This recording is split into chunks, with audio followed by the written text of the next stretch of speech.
There's always a new thing. All right, guys. I'm really happy that you decided, after all, that we should do a ranking episode. It's been a minute since we did one, and I'm personally really excited to talk about my favorite songs on the Life of a Showgirl. Juice, I know you have strong thoughts about the song Wood, and I know that you're a big Opalite fan, but I'm here to tell you why Father Figure is actually the best song on the album. And I'm just getting word that we're talking Marvel movies. I may have misread the room. My apologies. I saw Wallace Shawn die. Wallace Shawn is dead. It's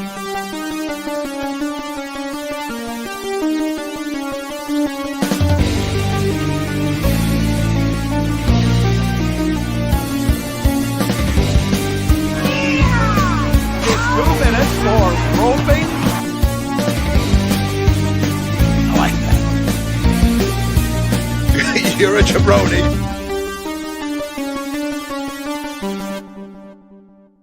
Go ahead. Hello, everyone. Father Figure is the best song, in case anyone's wondering. But I'm open. I'm all ears about other songs people love. Okay. Hi. AJ's not here, so we're just gonna say it's Wednesday night. It's What the Show. AJ is going to be going through some under the weather business. It's going around, 'tis the season. So tonight we have the three of us. Is this our last stream before It is. We will not the be anniversary? Yeah, we will not be doing the stream next Wednesday. In place of it, the big anniversary stream, which is going to be Friday the 25th. Stick around after we are concluded with the lists. I will announce several guests publicly for the first time tonight. So if you want to see some of the cool stuff we have lined up, it's going to be a jam-packed night. Very excited about it. But let's focus on tonight first. Juice, how you been, man? Good. Yeah. Pretty good. Ready to rock and roll. Fighting off the stink bugs. Oh, I will say I think that the Juice has won the war of the stink bug. Juice man. Hell yeah. I have not seen one. I'm sure I'm sure there's some lingerers, but I don't mind them. But yeah, they can. Yeah, I have not come home to multiple of them hanging around in several days, so I think I finally disposed of them. Look at you, rocking it, rolling it. We're all proud of you. Big congrats. So just so everyone knows, I have AJ's list for the Marvel movies. Oh, yeah. Should we try and if we include it, because I assume we're gonna do the punt. Yes. Punt. Yeah, we'll be doing normal punt rules. So we'll stay. So for when we get to AJ, should we try and guess what about them AJ liked? I like this. Yeah, especially because for AJ, it's gonna be some weird reason. Like, what did he? Yeah. Why did he like Thor 2? Yeah, we're gonna stand big. He's a big For the Dark World fan. It's his number one. Yeah. If I had a guess, I'm gonna say he put it at number one. Yes, we will be the AJ stand-ins, and we will tell you what we think he likes about those movies. 100%. So yeah, normal. We're doing our top 10 normal What the Show punt rules. If you have it higher, say punt. We will wait till it's at its highest. This is not just MCU. This can be any Marvel movie. So Marvel as a whole, we did distinguish that. And I'm pretty certain all of us probably have at least something that's not MCU in it. So correct. It'll be interesting. So Bethany, why don't you start us off? They really are always trying to ice skate uphill. I've always heard. Okay. This was kind of tough. I feel like I don't know. I feel like we could even do honorable mentions at some point. We'll do them before ones. Because I feel like I do have some that, we're like borderline. I've had a couple that were just off the list, so yeah, I get But as we often go when we are doing kind of like ranking things, we're going off maybe not necessarily the best, but our favorites. What has rewatchability? What have we watched multiple times? What spoke to us personally? And this one I really liked when it came out, and then it's kind of gone downhill a little bit for me, but I still think it's good enough to make top 10. You'll punt if you have it higher, but I put Thor Ragnarok at Punt. my number 10. Okay, we're punting. Punt, yes. Juice, what do you have? I have the very first. So I wanted to go. Well, let me explain later. But like I'll explain some of the madness of the method a little bit later. But so for that, my number 10, I have like the 2012, the first Avengers. Oh, okay, respect. That's a classic. Is a punt. So Okay, punting. I feel like at the beginning or end of our list, there's going to be a lot of punting, and then we get a little less punty. I know that I have AJ's list first. I'll start with his. I'm not punting this one, but I think I get why AJ would put this one, and that is the original Ant-Man. Ooh, Oh, okay. 10, but it is a good movie. Yeah. I think this would be one that, like, if we were doing just the MCU, I could make would it. probably make it 15 for me. Yeah. Yeah, for sure. But I enjoy how they use the shrinking, and especially like the Thomas the Tank Engine scene. That's one of the more memorable scenes in any Marvel movie, I think. I think AJ just probably had a good time with this, and probably the Baskin Robbins. I was going to say it's a Baskin Robbins. Yeah. And Baskin Robbins always finds out that really sold it. And just Michael Pena, I bet really honestly is so Michael good. Pena as a whole. Yeah. He sells it for me. It's a great. So I don't care if I'm going to be called out for recency bias on this one, but it's going to be in my top 10. I watched it a second time after seeing it in theaters. I'm feeling we're punting. And that's Thunderbolt. Yeah, we're punting. I still have to see it. We're punting. I have that much higher. All right. So I don't care if people say recency bias to me either. So we'll circle. I'll go first this time around. Okay. Gonna go back a little ways, and this is not an MCU movie, and it's a movie that I actually had very minimal expectations going into, and watched it and was completely wowed by it, and that is X2 X-Men United. That's my 9 also. Oh, nice. Yeah. Is it on your list? Wait, that's the original trilogy? Yeah. Because I can't remember any of their names anymore. Yes, that's a punt. Okay. So. Oh, okay. Cool. Because I just realized that actually X-Men First Class would go on my honorable mention. That's also an honorable mention. I think that's a solid film. But X2, X-Men United, whatever the hell they called it. The one with the Nightcrawler sequence at the beginning. That's a punt for me. Thank you very much. Cool. That's awesome. All right.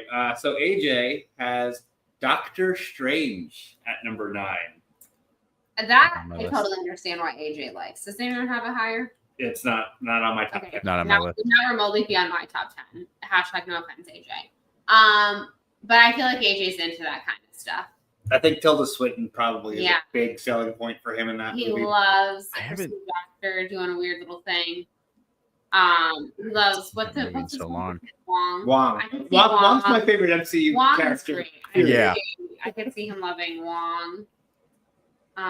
But I also I think most people, if they know me well, can figure out why I like Wong so much, because I love a character who's not necessarily the main star, but every time they're on screen, maximizes every second they're on screen. Right. Yeah. I'm going to go on a side tangent for 1 second regarding Wong. Side tangent away, please. So in a movie that I will definitely bring it up later, Tony Stark says to Wong, you're invited to my wedding. There is a time jump that occurs after said movie when they get Tony back and they are in Tony's house. Why did Marvel not have a picture of Tony, Pepper, and Wong at their wedding, on the wall? Would that not have been the most perfect little Easter egg? Yeah, that'd have been great. All right. Wong. I believe you were up. Where are we? 9? 9, yes. All right, cool. I just say hard to keep. Because we know Juice also had X2, so. Yep. Okay, you both had X2 at 9. Oh, that's so funny. Okay. My number 9 is Captain America: The First Avenger. Ooh, that's a punt. That's a punt from AJ. Punt. It's a punt from AJ. Being punted. I actually have hardcore love. We'll wait till we get there to talk about it. All right, so Juice, go to 8. So my 8, this is probably going to be a punt. I have Captain America Winter Soldier at 8. Oh, that's a big one. Yeah. That's the ultimate fun. Stephanie? Wait, did you say you're right? Not yet. You're next in Sword Circle. Oh, I just went. I know that because red juice. We're snake drafting. But did you say you're? I just said my 8. I'll go, but it's supposed to be you. Oh, okay. I can go me. My number 8. This might be punted. I have a feeling it might be punted, but Black Panther. That's just barely off my list. Yeah. On AJ's list. AJ. Not on AJ's Okay. list. Wow. Oh, wow. I'm the only one. Okay. Black Panther. I'm gonna go ahead. Okay. When I was thinking of my list, I was thinking about rewatchability. I was thinking about obviously a lot of these. I have 2 kind of, I guess, origin story. Well, I'm gonna argue later 3 origin stories. But I have 3 origin ones basically on my list. 4? I don't know. Anyways, but of solo character origin stories, I think Captain America: The First Avenger is highly up there for me. And then obviously Black Panther's up there for me. I just think first of all, Marvel always gets crapped on for having a villain problem, which they do. I think this is Marvel's strongest villain. It's either one or two. Top He's 2 either one or two, yeah. villains for I sure. Of the entire anything that Marvel's ever produced, because again, half the time you're this man is right. But that doesn't make him good. I just think the music, the score obviously is impeccable.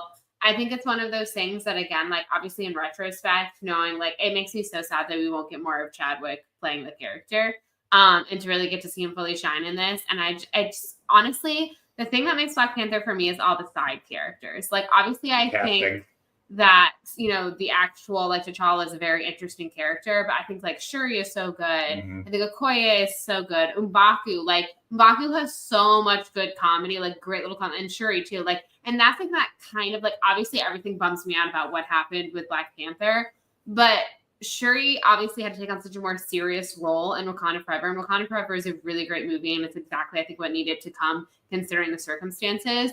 But I will forever be sad that we didn't get little shit sister Shuri more, because I loved her.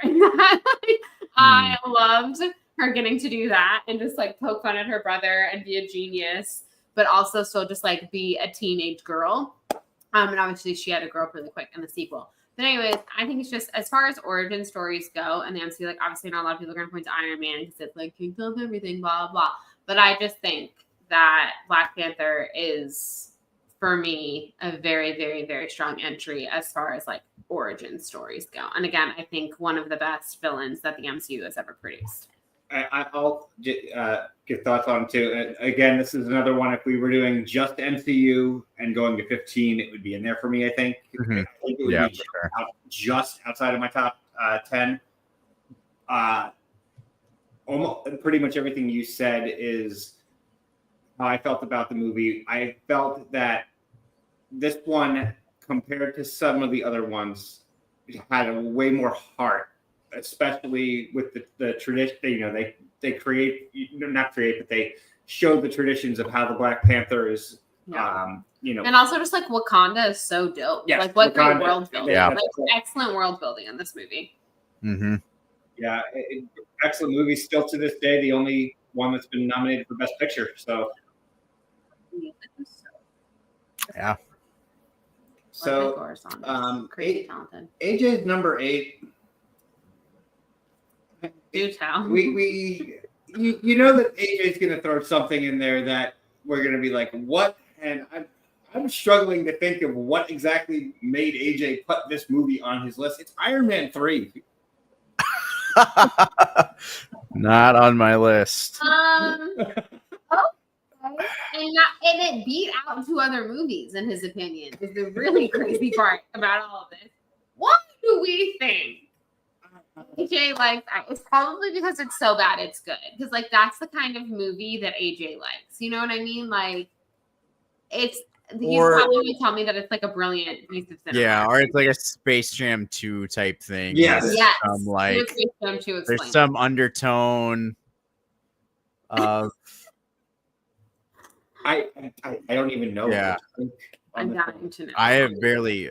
Maybe I the feel like fifth I think movie. I've only seen it all the way through in one sitting one time. I think I saw it in theaters and I watched it one time afterwards. So I think I've watched that movie twice.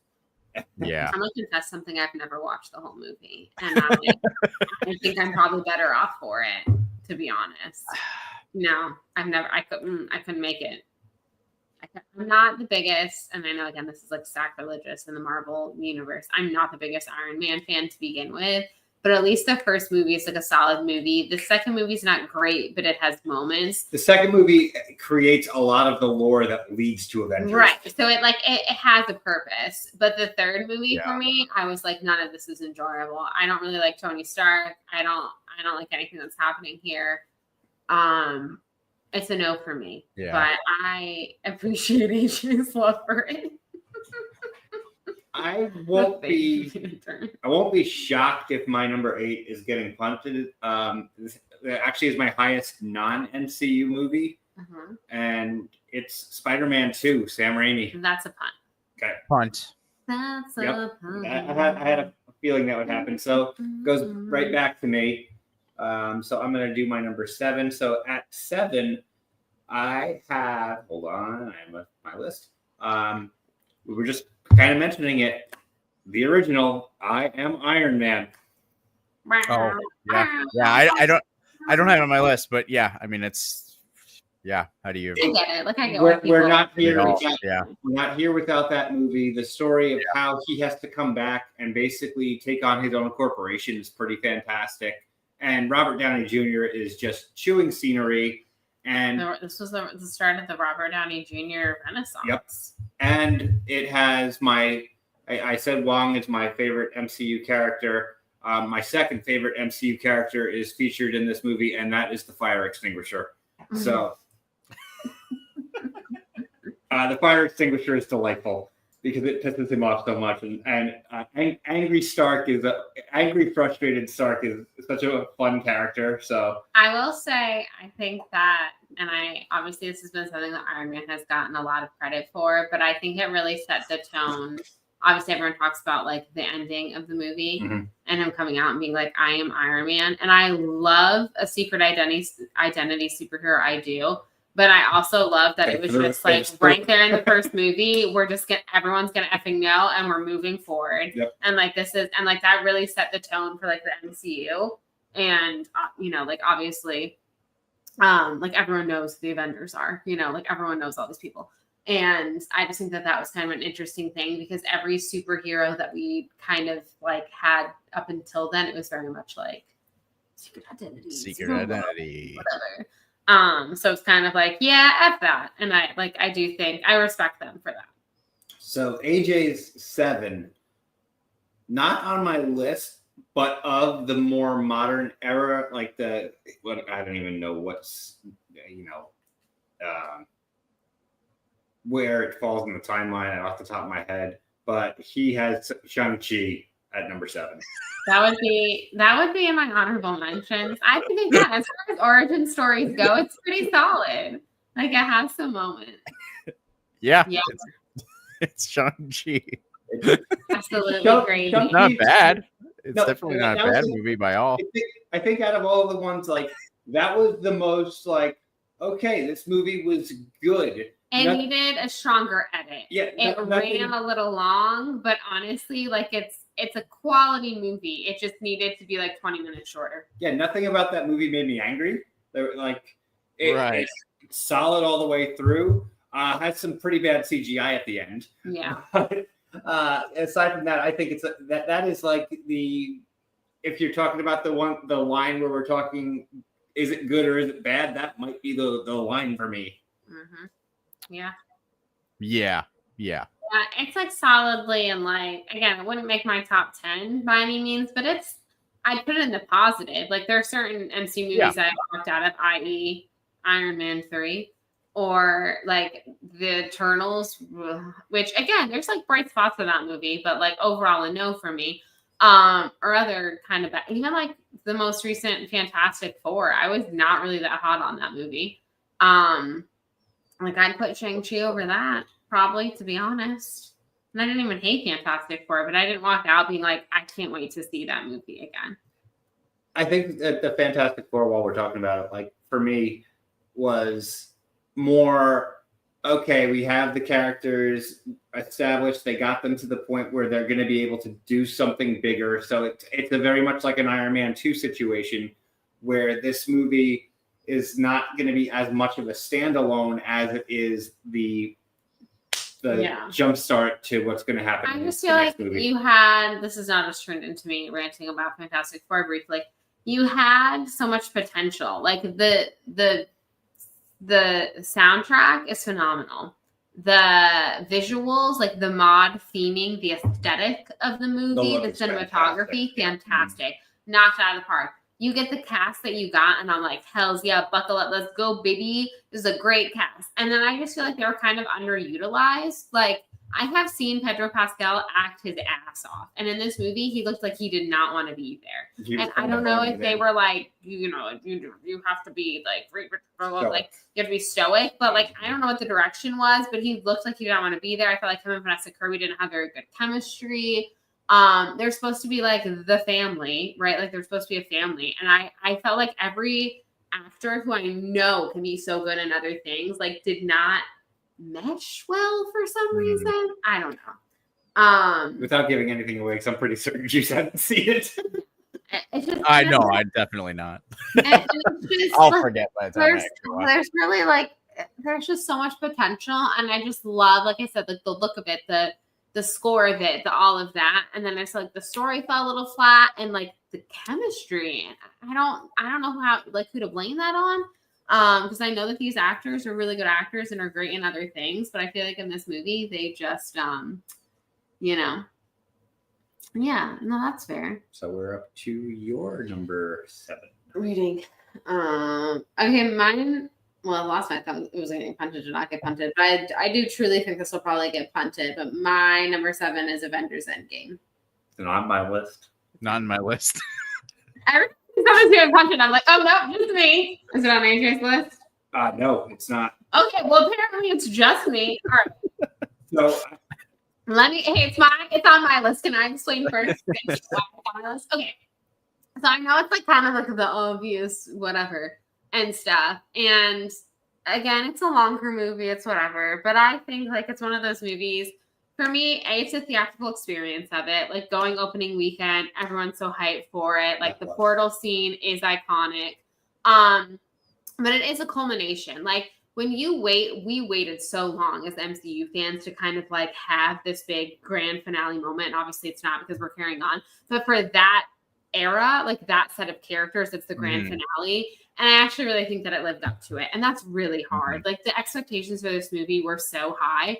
It's by far definitely not my favorite Marvel movie, but there's so much good in it that I think it's worthy of being deemed. And again, like it's so silly. And I know it's a like, and I stood up and clapped moment, but like finally getting to hear after 18,000 movies, Avengers Assemble, like that, it's the little thing like that, like just the fan in me is so happy. It's so like, I don't know, again, whatever, like it's obviously it's a little fan service-y, but it's like they earned that. Like you made all of those movies, you built up all these things, all these timelines, blah, blah, blah, blah, blah. And then to have literally all those characters be together and to have that moment is, I think, very big. I know that some people like the sadder ending story and blah, blah, blah, but I like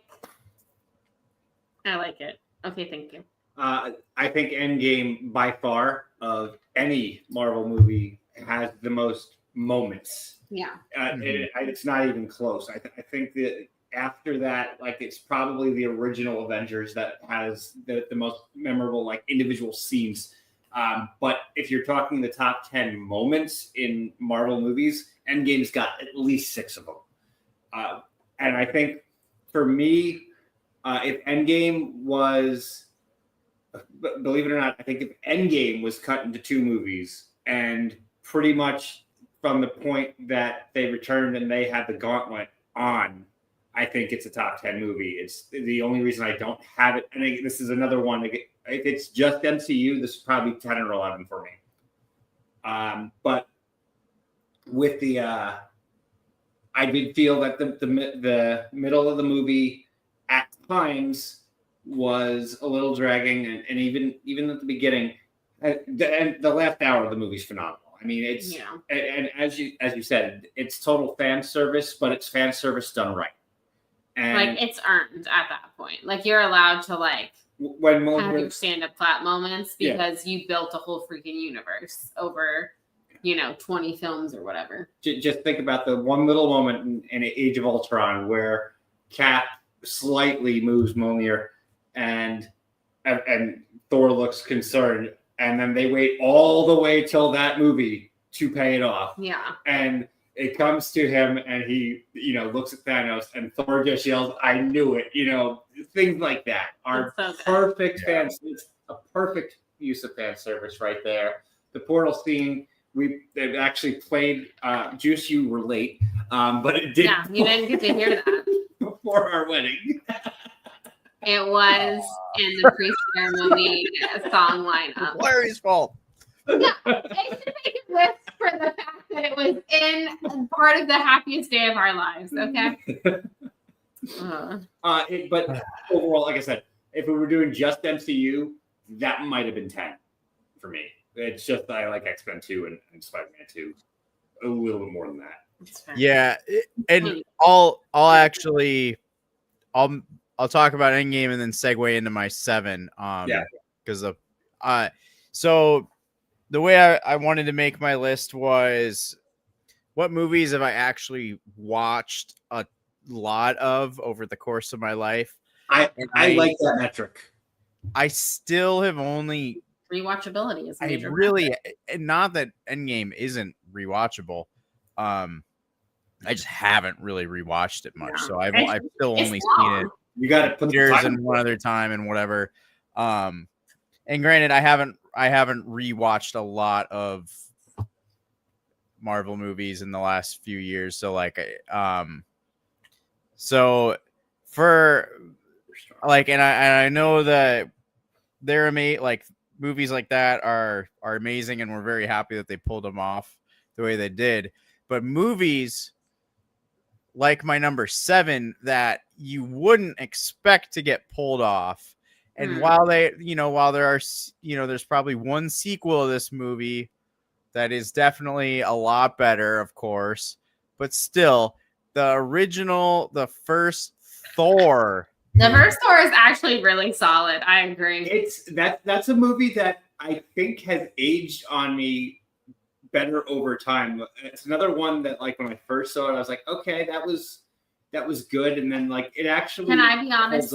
The only reason Thor didn't make my top 10, it's his eyebrows in the first one. It's so distracting to me. I'm so sad. The movie is honestly so solid. Like I was talking about like origin story movies, like for an OG entry, and again, like what it sets up with Loki, like there's world building in it. Like it's honestly such a solid movie, and I love a fish out of water. Like him throwing the mug on me, it's so good. Like honestly, that movie is so good. But like, I'm so glad they never did that to his eyebrows again in another movie because it's so distracting, and like the beard too, like everything. It's weird.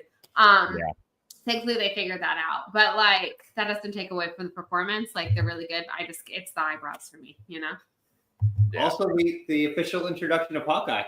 That is true. Our first glimpse of Hawkeye. No, I think it does a good job of like setting up Asgard and all that, but yet also, he comes down and he is on Earth, and you still get great, like, it's still when this idea of the Avengers are coming, and so like at that time, only having those first few movies leading up to Avengers, it was like you're on the edge of your seat for the end credit scene, and like, because the end credit.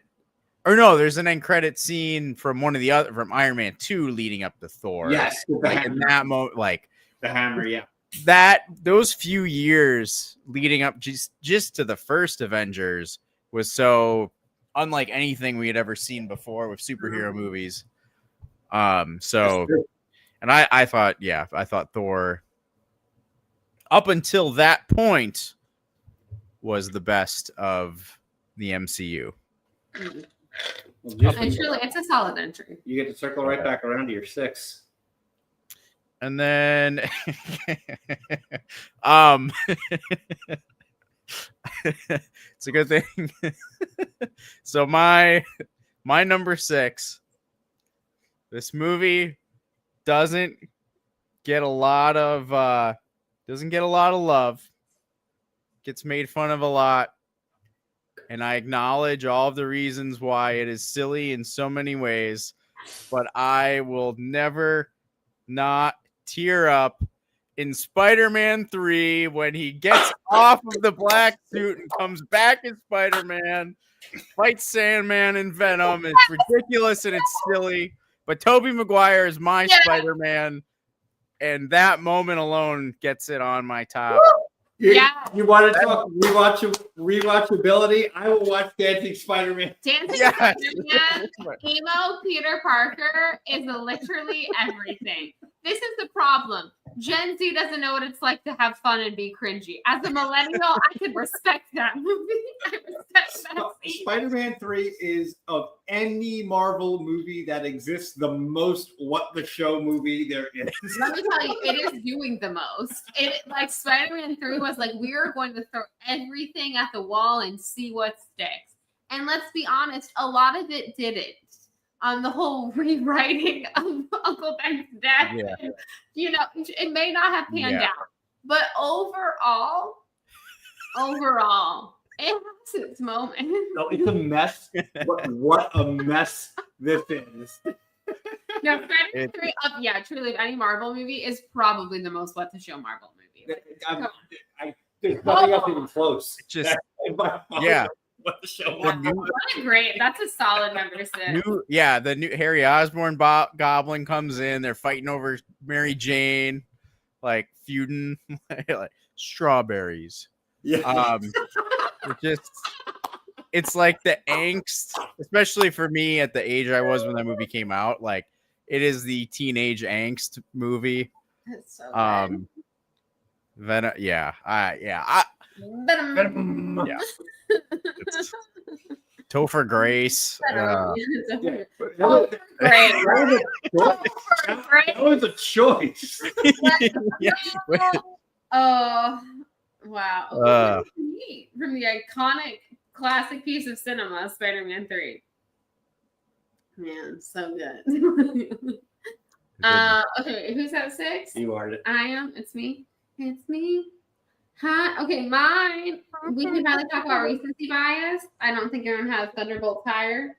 You haven't seen it. So Okay. it's shocked on AJ's list. I'm very shocked. Okay, I have Thunderbolts at 6. And yes, and I'm just gonna say, I think we just came out. Shut up. I don't care. It's my list. Again, it just came out. We've already seen it a couple of times. Okay, we saw it in theaters and we watched it again at home. I've watched it twice. Actually.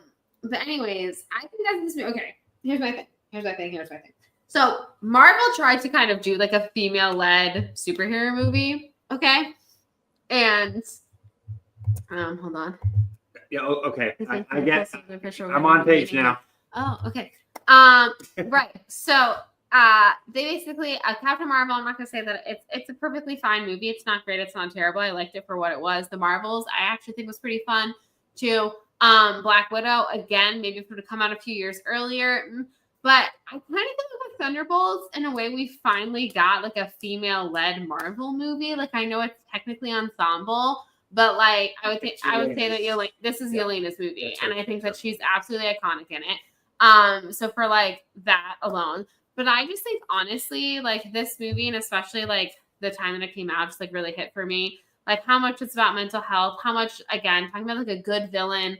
Talking about like it's not just the standard Act 3 that we've gotten in so many superhero movies the last few years. Like I really feel like they were trying to say something. It's also really freaking funny. Like such good. If you've been missing good Marvel humor, like it's got such good Marvel humor, but it lets you sit in the emotions and isn't immediately like, okay, we were sad for too long, or okay, we were vulnerable for too long. We have to make a Marvel joke. It's funny when it needs to be, and it lets people sit in the emotions when it needs to be.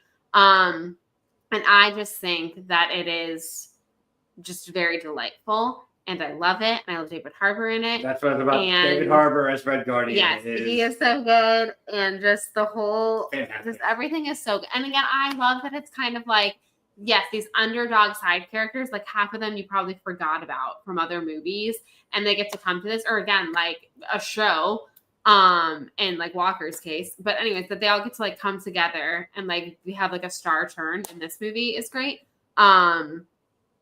Yeah, I don't know. I just think it's really delightful, Yeah, and I think it's one of the best things that Marvel has put out in years.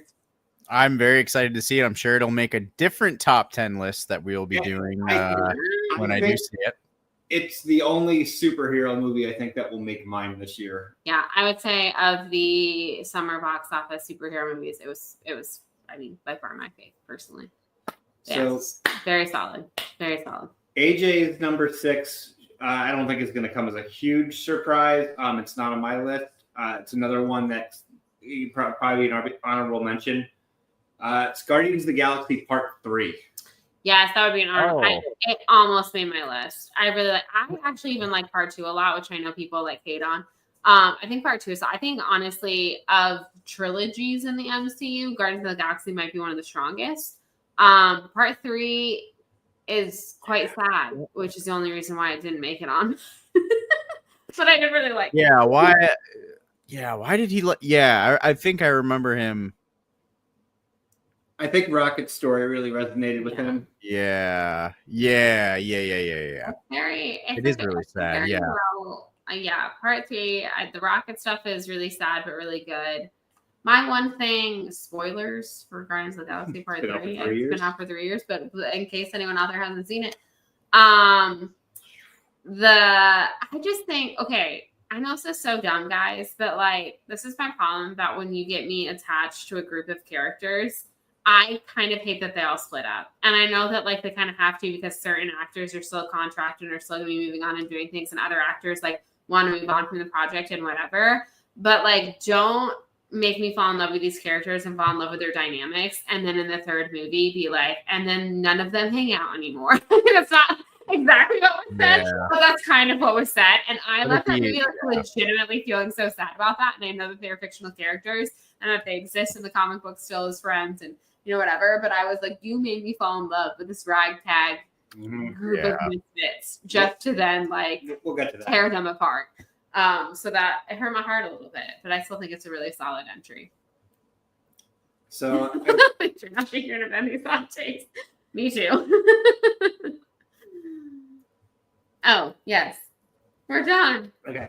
I'm pretty certain everybody has seen my number 6, and it's the original Avengers. I know it's not Bethany's favorite movie on the planet. My 10. But the big thing for me with the original Avengers, you talked about how Endgame was such an event. The original Avengers was the beginning of its first real culmination, and that the scene when they're in Manhattan is such a great payoff. You get to see them all combining their skills and their powers, getting to fight everything off, and the Hulk smashing Loki scene is probably the first real, I mentioned top 10 Marvel moments. That's the first one of any movie, aside from maybe I Am Iron Man, that really would qualify to be that big Marvel moment. It's the assembling, it's them building from 5 previous movies and putting them together and making it all pay off. Yes, there are some things with the script that I didn't love, but the payoff of that movie was so satisfying. And I watched it 4 times opening weekend, paid for it 4 times opening weekend. The animal stuff is hard. Yeah. So that's the primary reason I have Avengers where I have it. I just personally would like to know, well, I have bigger beef with Joss Whedon than this. Boy, do I. But I'd like to personally know, why do you hate Steve Rogers? Like, what did he personally do to you that you hate him? Because the assassination of his character in this movie bothers me to this day. Thankfully, that Joss Whedon did not, last much longer in the MCU, and we got directors who do understand who Steve Rogers is as a character, and we salute you for that. Yeah, I get it. I mean, again, it was the big thing, and like Juice was saying, at that time in the MCU, is something we'd never done before, and all these little hints and these Easter eggs at the end credits, and then finally it's, oh my God, it's the Avengers and it's coming out. That was one of the worst weekends I've ever worked in my life. So I think I also personally hold a vendetta against it for that. My sister got married that weekend, fun fact, and my boss almost didn't give it to me off. And she looked me straight in the eyes. Everyone, I need you all to know this. Looked me straight in the eyes when I requested just the Thursday off. My sister got married on a Thursday because it's cheaper. And I was like, I will be back. I will be here Friday, Saturday, and Sunday. I just need Thursday night off, which again was when like the midnight was going to be. And she goes, well, it's just her first wedding. So excuse me? Wow. And I go, and presumably her one and only, like, why would you even put that on her? And I was like, okay. Thankfully I did get it off. So yeah, I was literally at my sister's wedding, like in it on Thursday night in a different, like I was in Dunedin, then had to drive back to Gainesville to work all weekend, insane hours. I lost my voice, no lie, from like having to talk over people. I saw the end. I saw that mother effing little purple testicle-y face so many times that weekend, y'all. I don't even think you understand. And then again, yes, the whole Steve Rogers character assassination gets on me. But I do appreciate it for what it was and what it did for the MCU. Like, I get it. I get why people like it. Not their personal faith, but I get why people like it. That's my beef with that. Hashtag Bethany Rants. So it's her first wedding. Can you believe this woman was terrible? Yeah. For obvious reasons. Absolutely insane. AJ and I have the same 5. So your top 5 were all the same. No, number 5. Oh, I was like, holy crap. The same. Number you 5. do share a brain. Number 5 is the same for us, and I said we were going to wait a second, and because it's Guardians of the Galaxy, we were the first one. We will be. Yeah. Oh, okay. Oh, okay. Ooh, it's an honorable. I mean, yeah. Start putting that up when I go on Bethany Rant. Yeah. I love Guardians of the Galaxy. It's an honorable. Yeah. I mean, there's too many. My number 5 is what I asked to punt earlier, which is X-Men 2. Oh, I'll be back. Stall a little bit. Okay, so I'll explain a little bit, I guess, why I love this so much. Why I love for the same reason everyone loves X-Men 2. But okay, wait. Let me back up. So I saw the first X-Men like we rented it. And at the time I wasn't like really into superheroes. I was aware of like the Batmans and the Supermans or whatever. But like superhero movies aren't really my thing because like again, we're going back like A, I was a wee child, and B, they hadn't made a lot of good ones yet. So X-Men comes out and I was like, oh, like this is what superhero movies can be. Okay. And X-Men 2 came out, and this one I actually went and saw in theaters because I saw the first one at home, and I was like, yeah, I like that. And again, like, sequels and whatever, like all that kind of stuff. And I just remember like being truly blown away. And this one and another one that I will bring up later are 2 movies that I often credit as like making me a superhero fan. Because again, obviously DC kind of beat Marvel to like the movie punch. And I just was never a big Superman fan in movies. And Batman movies didn't really do it for me until, I hate to say his movies, but they're good. They're mostly good. I have to give him credit for that. Pains me to say. But the second, because again, I'm like y'all, I can't stress enough. Like I didn't understand that Marvel and DC were 2 different comic book companies. That's like I didn't understand all of that. But the second I went and saw X-Men 2 and I saw like Marvel up there, whatever, I was like, these guys. I think I like these guys. I don't know about these DC people, but I think I like these Marvel people. And that's what kind of got me into more like comic booky kind of stuff. So I have to give credit to X-Men 2 for that. That's above and beyond, Robert. That's awesome. So for me, like I never watched the cartoons. I never watched. Protest. I love that. I didn't watch the X-Men cartoons or read the comic books, and I saw X-Men the original. I think I was a senior in high school on a bus trip. Like you had the VHSs you put in they had the monitors in the bus. The X-Men, I think, is a perfectly okay movie, but it did nothing for me. And we had an actual employee screening of X-Men 2, which was very rare at the time. Because there was policies at our theater. This was before I was working as a projectionist. And I sat and I'm like, okay, I'll go watch it with my friends. I was blown away. That Nightcrawler sequence right off the bat, just immediately. I was like, I'm watching that. I'm like, holy shit! And then that story is. You want to talk about taking a big cast of characters and making them all fit together. Yeah. That is as good as it gets. Fantastic Four. Yeah. This is the chemistry you wish you had. No, I would just everyone plays off well.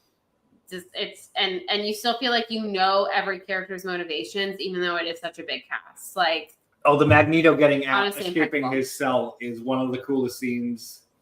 Also, Magneto, maybe one of the first villains that I ever was like, he's kind of right. I was like, do I get excited this thing? I feel like he's kind of onto something. X-Men with Magneto as a whole, as we've all learned, he is maybe even more so than Killmonger, the best shades of gray villain there is. Yeah. He does some vile stuff. But his motivation that causes him to do it is pretty justifiable. Don't love the tactics. Don't love the execution of your methods, my dude. Do I understand them, though? Kind of. Yeah, I get it. Yeah, X-Men 2 was a fantastic movie. And it's one of the first cases, I think, of a superhero movie having a sequel outright be better than the first one. Yeah. Yeah, that's very true. It's just freaking good. The early aughts, man, they're really coming at us with some good ones. And I like that it's like a little bit cheesy, but a little like it's still very. Where is the block button? The disrespect. Just kidding, Robert. Okay, wait. So that was my 5. Yeah, that was your 5. So, Juice, what's your 5? Staying in the X-Men vein, I'm going with X-Men First Class. Yeah, I mentioned earlier that I do really, really love that movie. Yeah. As far as like, again, I don't know, superhero prequels, not a big genre out there. But as far as it goes, take the cake in my humble opinion. Yeah, just to have a whole new cast of all of these characters, Michael Fassbender, James McAvoy, everyone, Jennifer Lawrence, all. Why didn't you just pronounce James McAvoy's name? McAvoy. But like, there's all these, and like now most that kind of similar to a lot of like other superhero movies where a lot of the actors would then go on to become very famous after. But like Michael Fassbender wasn't necessarily like who he was today, and obviously Jennifer Lawrence, like so, but still, just to have this huge cast of great characters in the 60s. The setting's great, the music is great, doing their stuff, and getting to see and believe Magneto and Professor X's friends. Yeah, and it really does develop that, because obviously in the original X-Men movies, you're just told about it. You don't really get to like to actually see them when they were still on friendly terms, and like the betrayal there is and it gets to highlight like Beast a little bit and some other like characters that are not the big X-Men. Beast is great, like everything always. Yeah, so it's just I think just a very fun, a good villain. For X-Men First Class is what you wish you could have been. Yeah. Yeah. No, great choice, Juice. What do you got 4? 4, I have Logan. Ooh, good one. I think I forget about it because it's also sad, so I don't rewatch it. Probably it would be my number 11 outright. It's a really good movie. AJ doesn't have it either. No, it's not on AJ's. Oh, okay. Yeah. Yeah, also terrific in First Class. And I've never really been the biggest. Well, I am a Wolverine fan, but like I've always been trying to like make X-Men not just about Wolverine, but for the story and just, for with who Hugh Jackman is and the character of Wolverine, to have a movie like Logan come out that just so beautifully balances like the serious, like a has a serious tone. And is actually extremely well made, well written, well acted, directed, of course, whatever. But is also just a great superhero movie and has a great plot and music. And it cuts it to the core. Like, this is, your most bare bones of a superhero movie you could almost ask for. This is not a flashy movie whatsoever. And this relies on the performances, and the performances deliver. Yeah, and not just Hugh Jackman, but Patrick Stewart, and I'm always down for taking the superhero genre and like doing something different with it, and I think that Logan like excels in that regard. I know it didn't get it, but like if you were to take a look at, obviously Black Panther is the one that got the nomination. If you were to talk about what would be the second most likely to have been nominated for Best Picture, I bet that's it. Yeah. Mm-hmm. For sure. But yeah, real solid choice. Love it. And again, because of how calling everyone an X-Men by their other roles. I will say I think I watched it all the way through in theaters. Ian McKellen's cat and Cats. He's great. That cat is great. And Gus the theater cat? Yes, Gus the theater cat is great as Magneto. But I don't think I've actually sat down and watched it start to finish since being in theaters, just because of the gravitas of it. What are you throwing out big words tonight? Yeah. Gravitas. You're up at 4. I'm up at 4. Okay, this is another one that everyone's like, oh my god, it's so obvious. So like recency bias. We get it. You clapped in the theaters. Whatever. Fuck you. It's a great movie. It's Spider-Man No Way Home. Okay? It's a great That movie. is also my number 4. It is the most fan service of any of them. So good. Yeah. The fact that you got the bulk of the main characters from all 3 different Spider-Man universes together, especially for Andrew Garfield, who I liked him in the role. He was just in movies that were not great, handled well, and to see Toby, Andrew, and Tom Holland all together was really a genuinely special moment. And you talk about moments that you in the theater that you remember. Endgame is a huge one. But when you see the portal open up and they say, hey, there's Peter, and it runs out and he takes his mask off and it's Andrew Garfield, I remember that opening night, how that theater reacted. Great theatrical experience. Great. Again, it's fan service, but it's fan service done so well.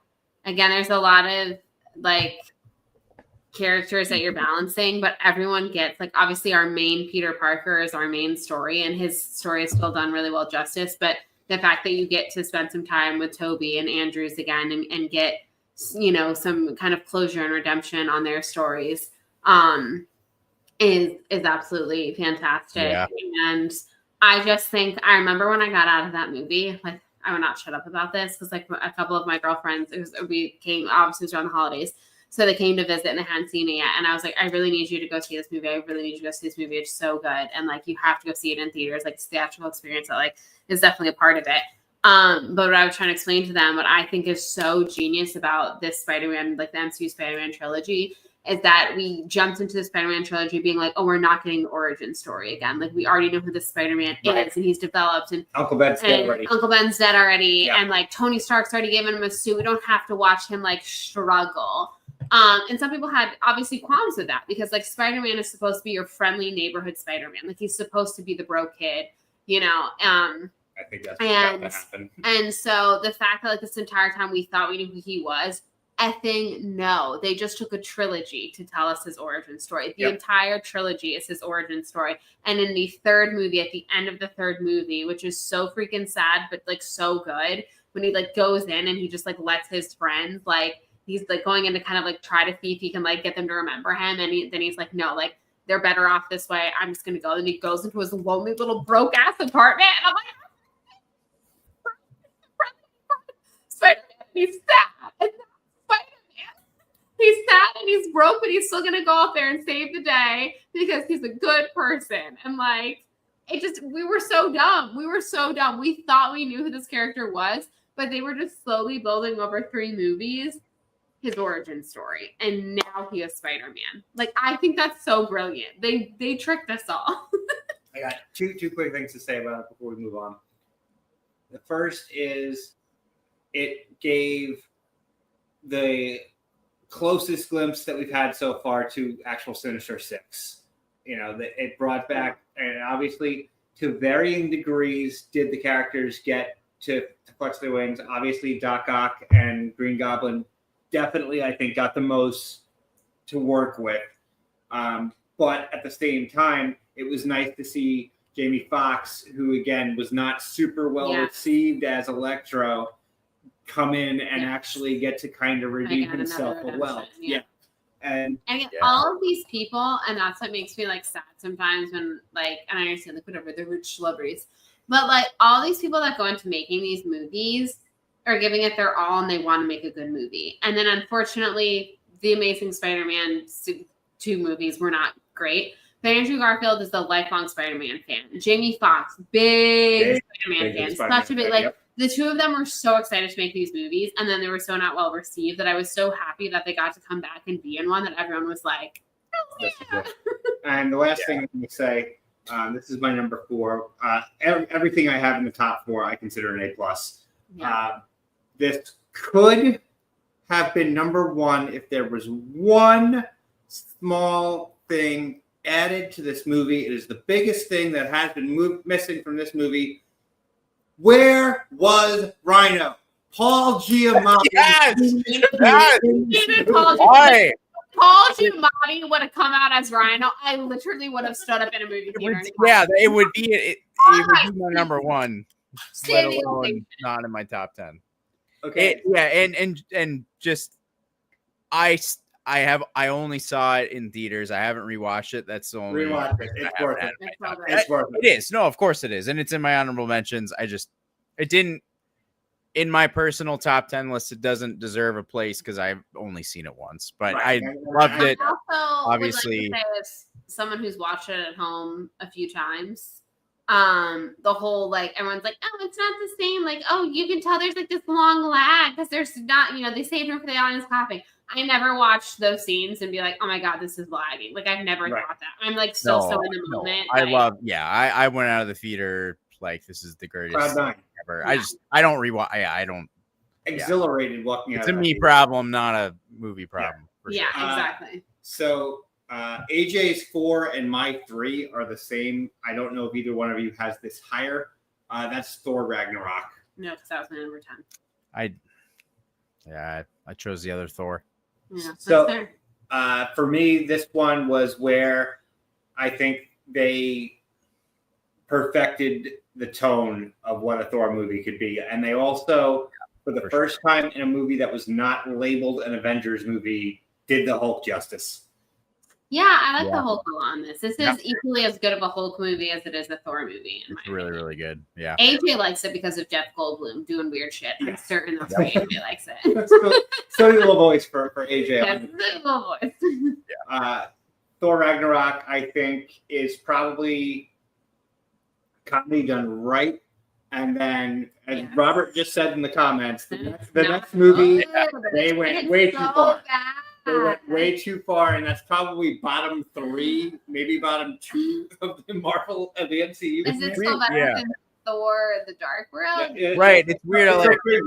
Thor 1, great for what it is. Like, 2 tries to do it again and just makes it worse. Thor 3, amazing for what it is. Thor tries to do it again and just. We should have just ended with 3. The introduction of Korg Meek is fantastic. I love again. You talk. I love characters who come in and just have their 20 seconds on screen and maximize them. That's Korg, 100%. And Taika, I think, had a little bit of a leash on this one, which he did not on Love and Thunder, and that was a good thing in terms of what he did. But and this being the direct lead-in to the Infinity Saga, the end of the Infinity Saga, it really hit hard because it brought levity knowing what Doom was about to happen. Yeah, for sure. No, it's fantastic. AJ's number 3 is a punt for me, so we'll just move on. We'll get to that. Yeah. Are we at 2? Yes. Or wait, what are we No, doing? 3. We're at 3. We're at 3. Sorry, we're at 3. Is it who? Is it me? Yes. I think I'm the one that has this highest. Maybe I'm wrong. Guardians of the Galaxy? We talked about it already, right? No. Oh, no, we didn't. Yeah. AJ and I had it tied. Yeah. So the Guardians won. The most pleasant surprise of any MCU movie. Like, I bumped it up 3. yeah. I had prior to the announcement of Guardians of the Galaxy as not being a comic book reader, I was like, what the hell is this? And that movie, again, you're talking about the crowd pleaser with that soundtrack with such lovable characters. It's such a band of misfits.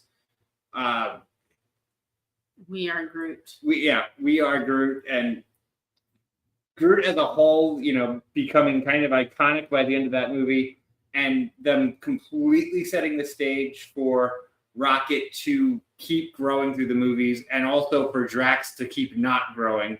Drax also one of my top 5 Marvel characters. Yeah, the one thing that makes me sad, which is why I love the first one so much, again, talking earlier, we've talked a few times about ensemble pieces and an ensemble piece that really works. And this is one where, like, it's insane how well you feel like you know these characters by the end of the first movie. Like, in their first movie, when you're balancing that many characters, and again, it's like characters that most people have never heard of.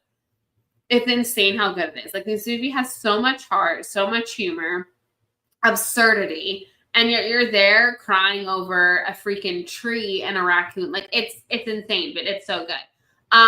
The one thing that makes me a little sad as movies progress, and I think that Drax has become great comedic relief, but he kind of he plateaued at comedic relief. And I think in the first movie, they really mixed the heart and the tragic backstory with the comedic relief. Right. Like, I think the best performance that Batista gives is in the first movie, because he really has to like hold that line. And that's the thing, like, every one of these characters, you're like, they're kind of shitty people. But again, you understand why they are, and you understand why them, like, being together makes them really good people. And yes, they have hearts of gold. Obviously, the needle drops. Like, this movie changed, like, it was one of the biggest soundtracks that a movie had in a long time. And nothing was original. It became very, iconic now for his needle drops. But it's so good. Like, the needle drops in this movie are so good. The cinematography in this movie is so good. Just everything. I just really think it's like one of the most like original Marvel movies that has ever been made, and it just freaking works. And again, like, maybe like you could say like the first time you see it, it's because you had no expectations, because again, no one had any freaking expectations for Guardians of the Galaxy. But I have watched this movie a gazillion times, and I think it hits every freaking time. And I'm like, this movie is just so freaking good. The one thing that the two that are above it for me is that it doesn't have the solid villain. Yeah. That the two that I'm going to get into do. Oh, sure. That's fair. Yeah. No, yeah. 3, I have Spider-Man 2. Yeah. Sam Raimi. Number 2 for me. So right, very so small. Very small fun. What's your number 2, Juice? So my number 2 is Captain America: The First Avenger. That is also AJ's number 2. Oh! Wow. Okay. Where did you? I was the only one on my list, and then both of you had it at number 2. Okay. Where was it for you, Bethany? It was number 9 for me, I think. Okay. Oh, okay. Yeah. Okay. So yeah. Okay. Number 9. Honestly, though, of MCU movies, one of the ones I probably watched the most. Right, but to make this top 10, there's a lot of great movies. So like for a movie like this to make this, you're. No, for me, Captain America: The First Avenger was just for like, it's like Spider-Man for me was always my favorite. So those movies were gonna hit no matter what. You have a lot of the other movies coming out at the time. Fantastic Four, X-Men, big, lots of characters. And then, you get Thor, and like I loved it and it was great. But then you get Captain America, and you just get a war drama that, you know, obviously is very MCU-ish, while that was still developing, and, you know, is not actually, you know, it's a little more campy on the rewatch through the years, but like the first, when watching it at the time that I did, like, it was just the ultimate this just bright, good, funny, like, just good character, like nothing, you know, like Sure. no flaws really. Just, you know, he's kind of like the Superman of the MCU, but like just a shining, like, hopeful beacon that just comes and just beats bad guys up. And it's a great villain. It's a great setup for what's going to happen in the Avengers. You just get this character, and everything goes through with Bucky.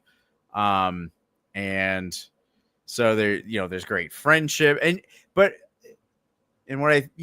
think what I love, like, the most about it, especially me, you know, being a littler, being a littler guy, in the grand scheme of things, but just seeing, like, in the beginning when he becomes Captain America, of the doctor saying, like, it's not the size of it's the heart, like, it's the heart that's like, you are undergoing this.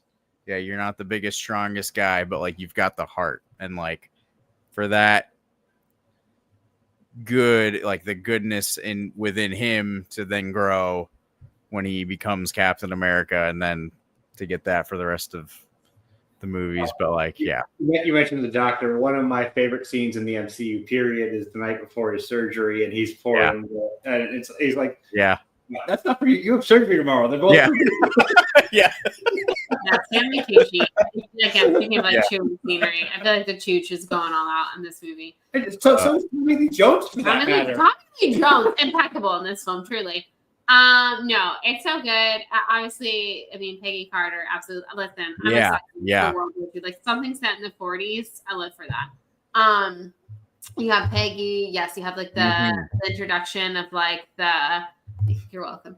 The storyline, which is such a like, honestly, again, speaking of trilogies, I mentioned earlier how I think Guardians of the Galaxy is a really strong one. I think that the Captain America trilogy is so strong. It's so strong, in my opinion. Yeah, I mean, it's my favorite for sure, and probably the ones I've rewatched the most. Obviously, Captain America being like my favorite MCU character, Spider-Man being a close second. My Marvel characters, I guess, probably don't have to just distinguish MCU. But anyways, yeah, I know, again, everyone's like, oh, it's so like corny and whatever after like Iron Man, you know, but like, that's what I love. Like, that's Steve Rogers. Like, Steve Rogers is just a good guy, and he's going to stand up to the bullies. I can do this all day. Like, the amount of times I have quoted that, like, I just think that gets to the heart of Steve Rogers. Kid from Brooklyn. I'm just a kid from Brooklyn. Like, it is, it's just so good. It's got heart. It's, you know, again, it's maybe not like the funniest MCU movie, but I think it has like a lot of really good comedy in it that people don't give it credit for. And I just like, like again, I'm big into kind of like aesthetics and feels of a movie, and I just think the aesthetic of the first Avenger, Captain First Avengers, is so good. Like, they did like a really good job, like setting that kind of like 1940s. And like Howard Stark and Fondue, like, peas and bread, my friend. Like, so good. Also, Agent Carter was a great spinoff show, and it never got enough love. Hashtag justice for Peggy Carter, legend. And the romance. It's just all around. Two things to point out about this movie. I think possibly because it was a period piece from the get-go, I think this movie has aged better than any other Marvel movie. Like, from first watch to where it currently stands, I think it is probably the one that, like, I went from seeing and be like, okay, this was cool, to now being like, oh, this was actually really great. That soundtrack is fantastic. Oh yeah, that's so true. Of like the Marvel movies, I think Captain America like has like the score. Best scores. Like, aside from the Avengers, it's probably the second most like hit you in the feels kind of score. the Avengers one, I think clearly is the most iconic, but this is in the conversation with it. So that was also AJ's number 2, and you have Spider-Man 2. So yeah, here we go, Spider-Man 2. Yeah. Okay, again, talking about listen, are there better made movies on my list? Absolutely. No. Is anything though gonna top Spider-Man 2? Though, the feeling of going and seeing again, I've talked about Avengers Endgame and Spider-Man No Way Home in theaters, which were iconic moments. But I was in 7th grade. It was the summer of 7th grade, 2004. Yeah. And me and my friends were so excited to go see Spider-Man because we loved the first one. And again, it was one of those how are they going to top that or whatever? And then it was July 4th, the evening of July 4th, I go to see it. And I can still remember everything about that. And that's half a lifetime ago. That viewing for me, the scenes people laughed at, whatever. Again, the subway scene is just so freaking good. It's when everyone bends around him and the one guy takes off his mask. And he's just a kid. And then they're all you're gonna have to go through me. It gives me chills every time. Again, I know it's so silly and dumb, but at the end she's go get him, Tiger. It gets me so hot. I just think it's one of my nostalgic watches. It hits every time. Again, for a movie that's kind of cheesy and some of the it's older CGI at this point, a lot of it really does hold up. The way that it is shot and the Doc Ock scene is so freaking good. It's Evil Dead 2. It's so good. Evil Dead 2. But it's so good. There's just so much. It's the most Raimi scene. It's so Sam Raimi. I just really feel he gives it his all in this, and it's just I don't know. It's just such a good movie. It's silly and campy, but I think there's so much good to it. And it's uplifting. And again, setting the scene of obviously when Spider-Man came out, it's what a lot of people really needed. And by the time Spider-Man 2 comes out, people were still really, going through it. It's 2004. We're at war with everyone. We're seeing on the news every morning where it's a red terror alert, the anthrax is being sent, whatever. We just Spider-Man really came along exactly when we needed him. And it's just so good. It's fantastic. And we're setting up Robert Adams for a great night. You're gonna have such a great time, honestly. Yes, Portals from Endgame. You had not quite tuned in yet, Robert, but that did play at our wedding. We discussed that. So yes, we do obviously think it's a very iconic piece of Marvel score. But yeah. Spider-Man 2 was also on my, I had a little lower than you guys. We all just love Spider-Man 2. It's such a good movie. That hit at a very specific time in my life too, where I was going through some difficulties, and that was such an ultimate, I feel hope kind of movie. Yeah. And even though it ends with a little, I'm not going to say it's a sad ending because it really isn't, but it's an ending that there's so much he's going to face this. There's still the uncertainty of so many things, and you knew it was going to keep continuing. And then we got Spider-Man 3, which was iconic in its own right. All right, so AJ's 2 was First Avenger. My number 2 I know is getting punted, so I don't even know if I should mention it. My number 1, no shock to anybody, is Avengers Infinity War. It is, to me, it's a solid film. The highest stakes film in the entire MCU. And the fact that they don't win, and it's not even that I'm rooting for Thanos or anything, but the fact that they don't win, and you talk about a theater-going experience, the gap in that audience when he snapped, when we had the blip, oh my goodness. And for each subsequent character, you realize, you're getting different reactions. Groot got a big one, but when it got to T'Challa, my goodness, when Black Panther disappeared, that theater kind of lose its mind. But what I wanted to say is what they did in this movie was they made it from that, Thanos got a big perspective. You got all these different groups in different areas together. I think they did that slightly better than they did in Endgame, in my opinion. But the other thing that they really did at the end, with 2 exceptions, they brought it back to the core. because the original Avengers did not get blipped, aside from Fury, technically. Right. Which again is like totally like they planned out for reasons, for obvious reasons. Nebula survived, and I love Nebula. And Rocket Give me a survived. Nebula spinoff. Yeah. So I do too. I actually, she's probably my favorite part of Guardians other than Drax.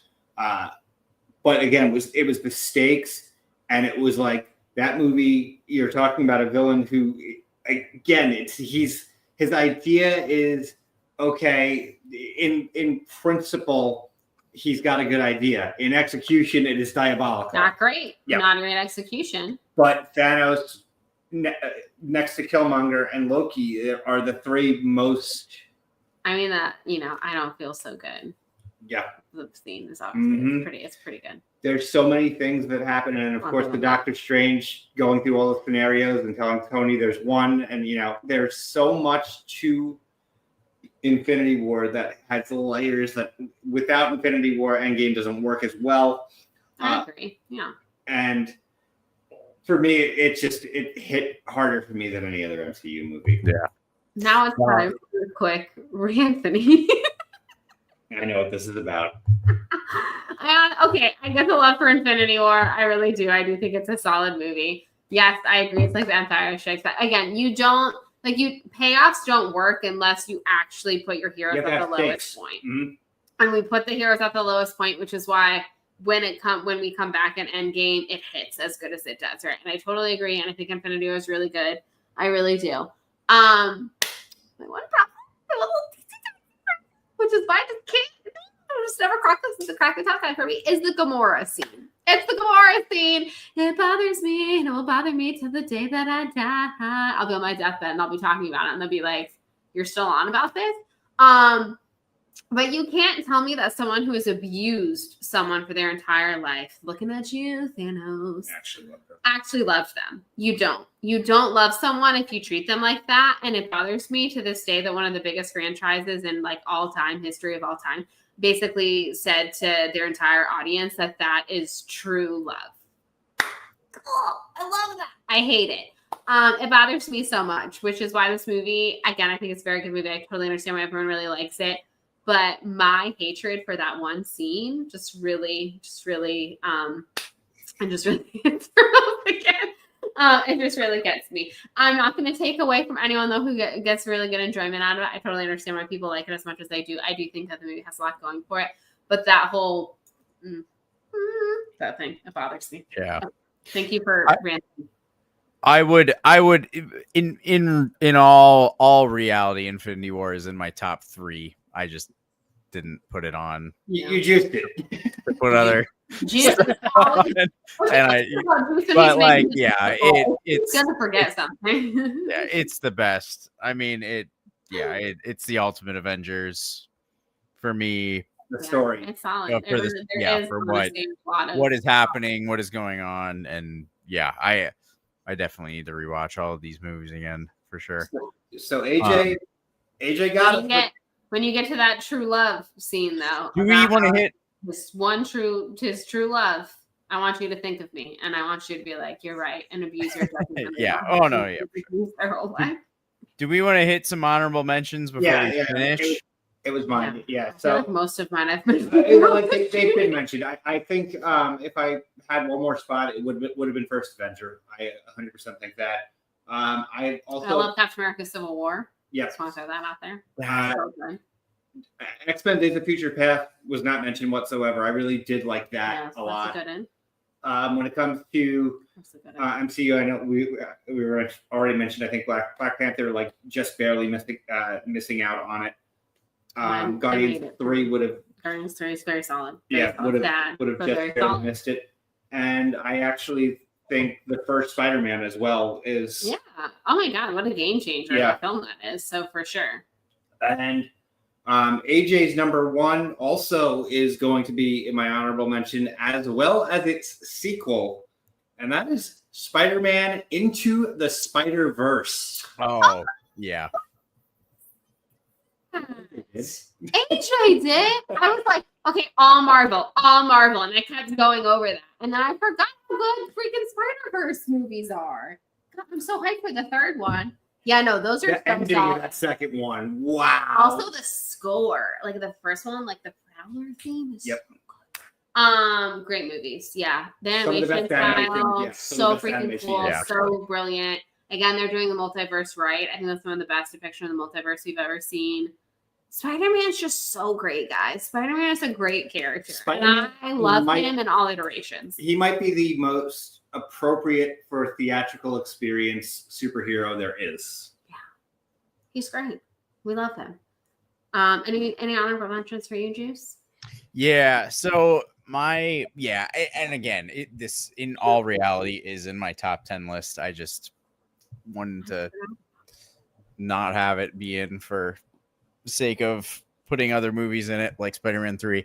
But Captain America: Civil War was by far it was a game-changing theatrical experience for me because it was the first MCU movie.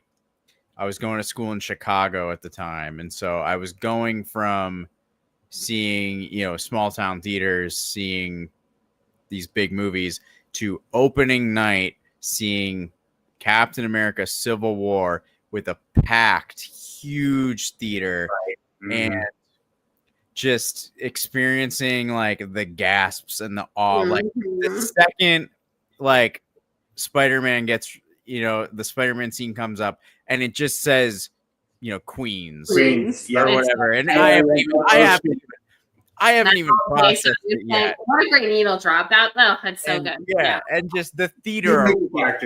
Two major characters get thrown into the movie and seamlessly, without having to go into backstory, seamlessly get thrown into it. It was very well done. Also, again, like Tom Holland, I'm just gonna give you flowers. Like, you're so good. Like, he really is such a good Spider-Man.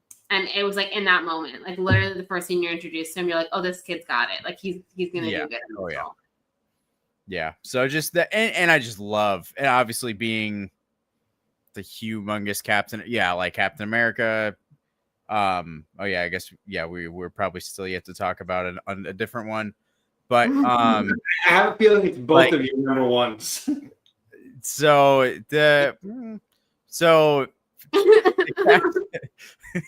think we talked earlier. That was already on my list. The Civil War, it's a fantastic movie. It's a top 5 in my actual list for sure. But my what the show list. Yeah. What's number 1? My number 1. Well, okay, and granted, this is probably my number 1 anyway. And my number 1 and number 2 are for sure, but my number 1 is Spider-Man 2002, the original. Yeah, that's a fair choice. That's a game changer for so many people. Such a game changer. I remember I was young. I was very young, and I remember too young to really experience. Although I had seen it, so I did see all 3 prequels in theaters. I was not like actually truly certainly was not able to comprehend Phantom Menace. I was too young for that, but I was there. Attack of the Clones, though, that was Attack of the Clones was the a transformative movie theater experience for me. But I remember my dad coming home, and my mom had was hosting some kind of party at our house, and so we were gonna go to my dad's work and watch a movie, and he had Attack of the Clones and Spider-Man. Mm-hmm. And we watched Attack of the Clones in theaters as a family, but I hadn't quite gotten into Spider-Man fully yet. I was a little bit, but Star Wars was big. And my brother was and my dad's you have these 2 options. We can watch one of these tonight. And my brother was we're watching Spider-Man. And I was no, Star Wars. And he's no, we're watching Spider-Man. And we did. It changed my life. And it was the from then that moment on, I watched that movie on repeat every day. It was just it. You remember the state of the world in 2002. We're in the post 9/11 where everything is so bleak, and then you finally this superhero comes and actually saves the day. Like, that was the most appropriate movie to have come out in the summer that it came out, and it made over 100 million. It was the first movie, if I'm not mistaken, it was over 100 million its opening weekend, and we needed that movie. That movie came out at just the absolute right time. Yeah, it's campy, it's simple, but yet it has a great villain, great acting, great Willem Dafoe. I mean, Willem Dafoe is scarier as Norman Osborn than he is as Green Goblin. Yep. And he's chewing scenery in that movie, but it's not in the way that it's distracting. Yeah. It's so amazing moments. Uncle Ben, you get a good Uncle Ben, like the right Uncle Ben. That's the right. That's the amazing my Uncle Ben. Yeah, you get the true Uncle Ben origin story. With great power comes great responsibility. And Bonesaw. Bonesaw. This movie honestly is so quotable. It's so freaking quotable. Oh my god, it's so good. Man. I think we all know what Bethany's number one is. It was my number two. Yes, World is the greatest Marvel movie that's ever been made, and everyone else's opinion is wrong. Just kidding. Everyone else's opinion is totally valid. But before we move on, really nobody can play him. Literally, he's the only person they let play him. Like, it's insane. But he's perfectly cast. He is that character. It's just Okay, Captain America: Winter Soldier. Listen, y'all weren't girly pops on Tumblr in 2014, but I was. And let me tell you how it consumed us. We all went from like blogging about whatever to literally everyone turned into a Captain America blog because the Winter Soldier consumed our very soul. Okay. Amazing. Oh no, the audio cut out. But anyways, it's okay, guys. I don't think you understand. You do understand because I know that y'all equally love this movie. But I don't think you understand how good this movie is. Okay? Like, again, it's basically an espionage film, but set as a superhero film. The press tour to this was diabolical. So funny. Sebastian Stan showing up on every red carpet. Like, yeah, I don't know. Like, I'm dead, so I don't know why I'm here. And we all effing knew. We all obviously effing knew. But I love that he just played into this bit the entire press tour and did not break. Did not break. We're like, dude, you were in the trailer. And he was like, I don't know, man. They just invited me because I was in the first movie. It's so weird. The fight scenes in this movie, so good. Maybe the best. You get Sam Wilson introduced on your left. On your freaking left. So good. This is probably the best Natasha Romanoff has ever been in any movie of any of the MCU. Like, I think this is some of her best work. Absolutely freaking love her. Obviously, in my humble opinion, the pinnacle of villains, because again, it's like there you go. The pinnacle of villains, obviously, and Alexander Pierce, like, is so good. Too close to home, but so good. It's just it's everything. The end, the freaking the cure, and then the water, and then pulls them out, and then just like the Bucky and the Steve of it all. I can't stress enough the Bucky and the Steve of it all. And I'm telling you, if you were there on 2014 Tumblr, it changed your life. I've been forever changed, honestly, in this past 11 years. Oh, I know. It's just so freaking good. The elevator scene is iconic. Oh my god, the elevator scene! Don't even get me started on the elevator scene. It was peak, like it peaked what the MCU could be with just like one movie, with just a spy thriller.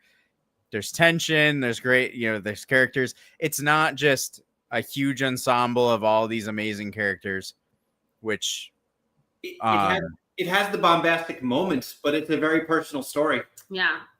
It's small in scope for being large in scope at the same time. Yeah, and of course, like his sidekick is Black Widow kind of in that movie. So like it's very still, they're superhumans. They're not like superheroes because they have these crazy powers destroying. Yeah. They're just extremely talented. They're peak humans, basically. Like, so it's a very grounded in reality story, even though it's obviously 100%. The list that he has, he's just going around making. Yeah, Lord of the Rings. So different international versions of the movie. The list differed. Actually, there's like they did like 8 different lists or something like that. So if you go on different regions of the world, that I mean, do you ever just think of "I'm with you to the end of the line" and cry? Because I do sometimes. It's a great movie. Like they nailed that movie. It's and that's what led to the Russos getting the Avengers. You know the. I mean, when you just knock it out of the park like that, you get rewarded. This was a lot of fun. We'll have to do some more top 10s in the near future. Like this is the longest we've gone in a while. Actually, we've had a lot. It is. I just want to go on. We didn't even have AJ. Trilogy, honestly. Yeah, if AJ had been here, we wouldn't have got any longer. He would have been 2 hours. His list. Well, before we cut this off, I promised at the beginning of the stream we got announcements for next Friday night. 5 years we have been doing this. How has that happened? How have we been doing this for 5 years? We have so many friends who are going to be joining us. For the first time ever, Andy Merriweather is going to come on, and we are going to play a little Settle the Score as part of the anniversary stream. What's the show style? We have Call to Action reuniting to come on to our show. At least 5 or 6 members of Call to Action, some of whom have not been doing internet content in a long time, are coming back. They're coming back, baby. Coming back. Coming back. We have not seen this person for a long time. We have Cousin Ryan is coming back. Cousin Ryan. We also will have members of the Extra Movie Butter podcast. We have 2 people in the chat right now, Robert Adams, and somebody who very rarely comes onto the internet. Yes. We have William Harold coming on. Yes. We have icons of the game here, folks. We got Lego coming on. Lego will be here. Always. And our good buddy, Bumwine Bob, will be coming. Oh, yeah. More potentially to be announced. This is going to be an epic stream. All night, baby. And don't forget the world premiere of the 5-year anniversary montage that Juice has lovingly produced for us. I'm excited. It's at 12 minutes. I'll help you. 5 years condensed into 12 minutes. 12 minutes. It's going to be a wild ride because this show is Juice and I both were like data mining for clips. And I'm so excited. I know the ones that I've sent to you. I'm curious to see what you found. I hit a creative bug that I've not had in a while. Hit me after last week. I stayed up till 2 a.m. after last show. I love that. Finding clips and throwing it together. And I was like, and I was like, if I stop now, I'm gonna forget like where I was going with this. I have to finish, like I have to put it together right now. So I edited like a 12-minute video last Wednesday after our show. I'm not going to do that tonight. So I'm going to bed much sooner. Sleep is probably a good idea. The thought for the montage, we're gonna do that early and probably show it again at the end. I'm drunk and crying, probably. I'll talk to you about this off air in a minute. Here, another idea I had. But yes, so many fun guests. It's going to be a great stream. We don't have 100% locked in, but tentative start time of 8 Eastern. It might be pushed back a hair. But I will tell you that we will be playing Settle the Score at 9 Eastern. And I personally went through with Andy Merriweather and selected the musical choices, and we're going to have a lot of fun with that. So it is a very What the Show musical selection. And I kind of hope some of you don't buzz in just to hear Andy play some of these songs. I just want to hear Andy play. If I'm being real honest, I just want to hear him play. All right, everyone. I hope you all go watch your favorite Marvel movie, and we'll see you for the big 5-year anniversary. So excited to see you all next Friday. Oh yeah. I saw Wallace Shawn die. Wallace Shawn is dead.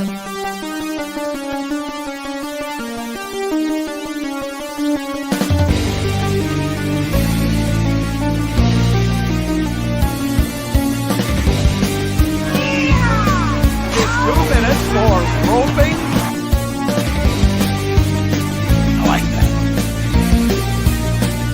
You're a jabroni.